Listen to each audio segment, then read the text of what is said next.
If you are married, ladies, this message is for us. And especially if you are a daughter of the Most High God, if you're a follower of Christ, yeah, this is definitely for us. Go and apologize to your husband. I'll repeat that again. Go and apologize to your husband.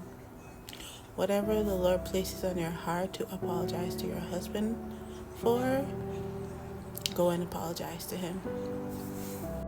I know, he might have done something to you that is hard and hurtful, and he might have betrayed you in some way, shape, or form, and you are holding that against him, and you are, treating him harshly because of what he has done. Or you might have, said something, to him, and it is the right thing to do, and you're not doing it as unto your husband or unto yourself, but you're doing it as unto God. As wives, we are instructed to submit to our husbands. And when you say the word submit, people think it's such a bad word, but submission to our husbands can in turn bring the love that we are looking for.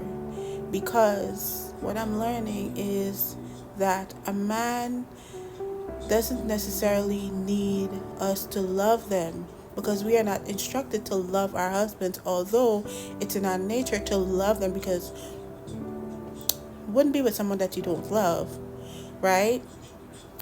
But it is in our nature. We're supposed to submit to him, and by submitting to him, we will get the love out of our husbands that we're looking for.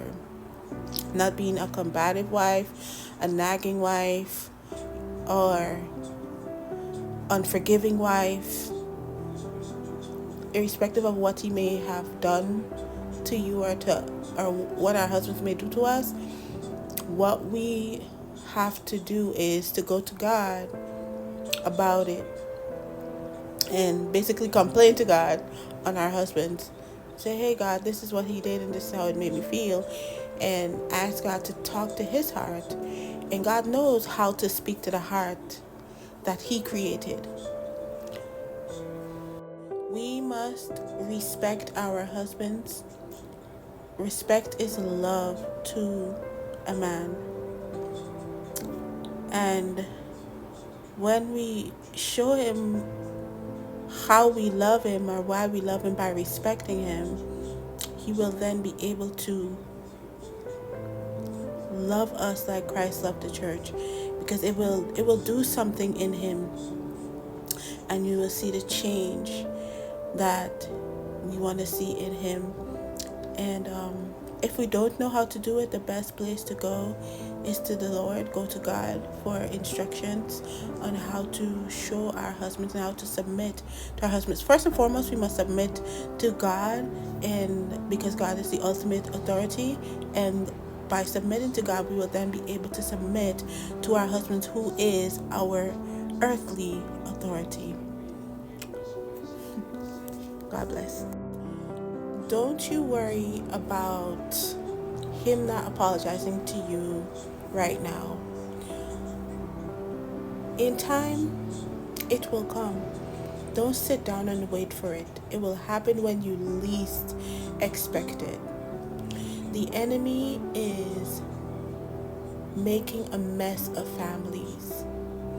God has given husbands and wives a mandate when he created us. He said to be fruitful and multiply and replenish the earth. You can't do that without, unity. So, because Satan is anti-God, and anything that God deems good, he wants to destroy, he is trying to destroy the families. And he's putting husbands and wives against each other, you know. So the longer it takes for somebody, well, you, the wife, you take the initiative to go and apologize. Just say you're sorry and just ask God to help you to move past whatever it is. You're giving the enemy a big slap in his face, and you're kicking him out of your home and your families so that we can do what God has called us to do. And there will be so much more betterment around us. Even though we're living in the last days, there are still things that we can do that will honor God and that will bring honor to our lives and honor to our home. I hope I'm making sense. And I have to put the same things into practice. These are things I'm learning. And yeah. So bye.